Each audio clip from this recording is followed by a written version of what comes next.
मैं तो ये कहना चाहूंगा कि मूवी शुरू भी नहीं हुई थी, सिर्फ एक ट्रेलर दिखाया गया था। 88 घंटे में वो ट्रेलर खत्म हो गया। हम पूरी तैयारी करके बैठे हुए हैं। अगर कोई ऐसा हमें मौका देता है पाकिस्तान, तो हम उसका भरपूर एक शिक्षा प्रदान करना चाहेंगे उसको।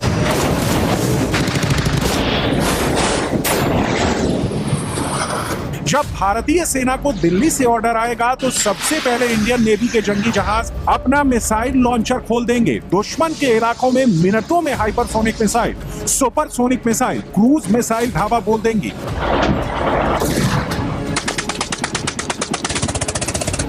ये तबाही इतनी भीषण होगी, इतनी तीव्र होगी, दुश्मन को अपनी पोस्ट को छोड़ना पड़ेगा। मिसाइल कहां से आ रही होगी, इसकी भनक तक दुश्मन को नहीं लगेगी। तो वहां पर वो गुफ्तगू कर रहे थे और उन्होंने कहा कि we need to be prepared for a long term war. तमाम ज़ाहिरी आसार और इंटेलिजेंस की जराए पर बता रहे हैं कि भारत अगले 1-2 दिन में हमला कर सकता है। 1-2 दिन हम हिंदू मुशरिकों और जहन्नम के कुत्तों खवारिज से एक साथ जंग लड़ेंगे। लेकिन भारतीय सेना ने मुनीर की परमाणु नीति बदल डाली है।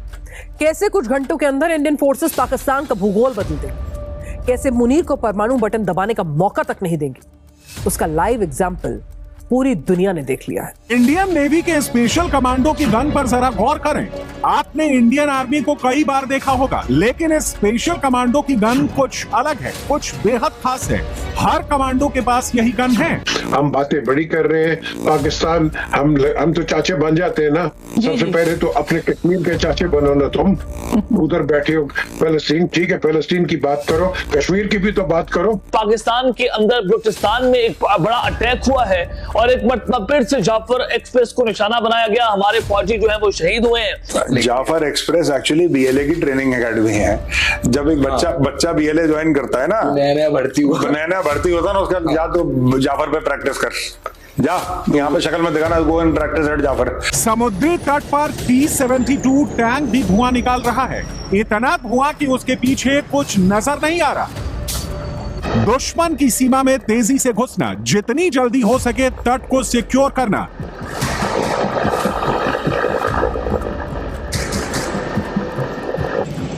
पीछे आ रहे जंगी जहाजों के लिए रास्ता साफ करना, यह सबसे जरूरी काम होता है। अगर ऑपरेशन का पहला स्टेज क्लियर हो गया तो दुश्मन के लिए आगे बढ़ती सेना को रोक पाना मुश्किल होता है। इंडियन आर्मी चीफ की जानिब से आज बड़ी आम तरीन स्टेटमेंट आती है। उन्होंने दिल्ली के अंदर कुछ चनाकिया, ये कोई एक डिफेंस डायलॉग था वहां पर, अगर मैं ये लफ्ज सही बोल रहा हूं माजरत के साथ, तो वहां पर वो गुफ्तगू कर रहे थे और उन्होंने कहा कि we need to be prepared for a long term war. वो कह रहे हैं कि हमें जो है वो इस वक्त जनाब लंबी जंग के लिए तैयार रहना होगा।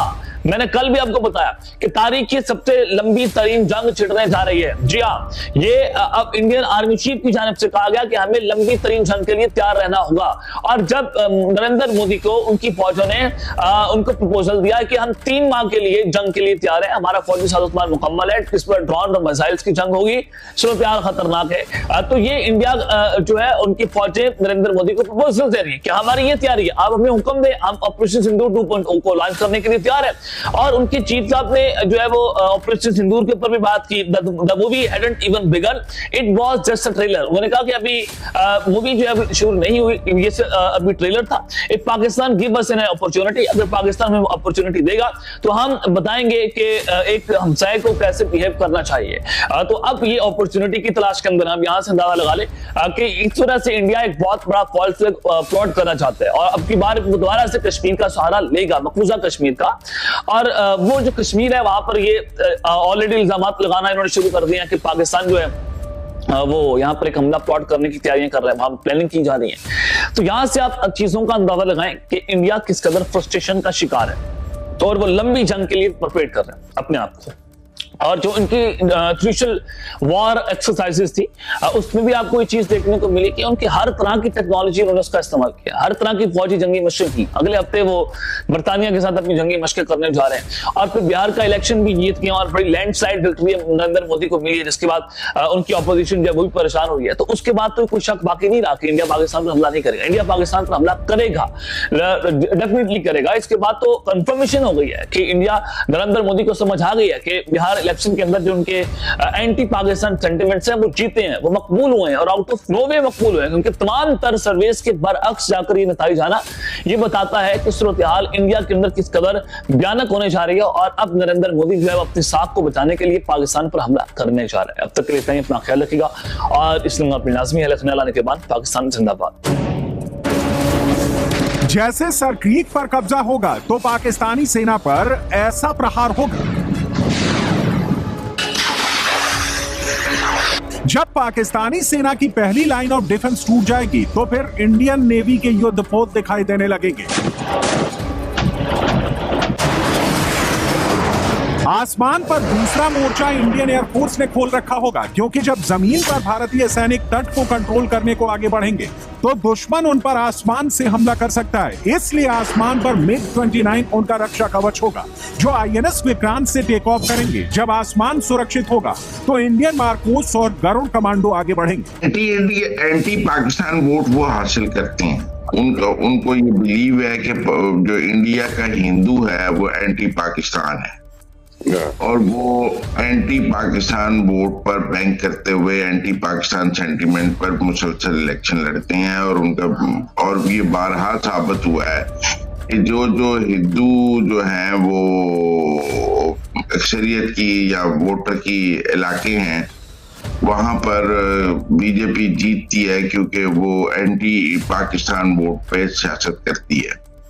आप देखें ना, वो इंडियन पंजाब में नहीं जीत सके थे, वहाँ आम आदमी पार्टी जीत गई थी, ना कांग्रेस जीती ना कुछ, क्योंकि लोग वहां पर शायद anti Pakistan sentiment saleable product नहीं है।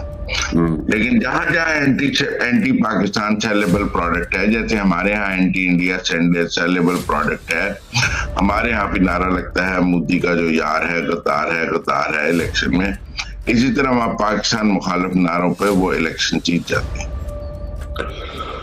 तो अब इसका मतलब है कि जंग का खतरा तो टल गया ना फौरी तौर पे, क्योंकि अब उनका इलेक्शन हो गया। नहीं था, वो सिर्फ माहौल बना रहे थे, जंग कर तो नहीं रहे थे। वो तो सिर्फ अपनी कॉन्स्टिट्यूएंसी को बैलेंस करने की कोशिश कर रहे थे। सबको अंदाजा था वो जंग नहीं करेंगे, सबको अंदाजा था वो सिर्फ जो है वो अपने लोगों को मुतमिन करने की कोशिश कर रहे हैं। हार के डर से मुनीर पहले ही न्यूक्लियर अटैक का ऑर्डर दे सकता है। इंडियन आर्मी को रोकने के लिए पाकिस्तान पहले ही न्यूक्लियर जंग छेड़ सकता है, जिसके डर से दुनिया युद्ध रोकने की अपील करना शुरू कर देगी। इंडियन आर्मी ने ऐसी ब्रिगेड तैयार की है जिसके पास अपना तोपखाना, artillery, air defence system, communication system, सब कुछ एक साथ एक जगह पर 24/7 अटैक के लिए तैयार रहता है।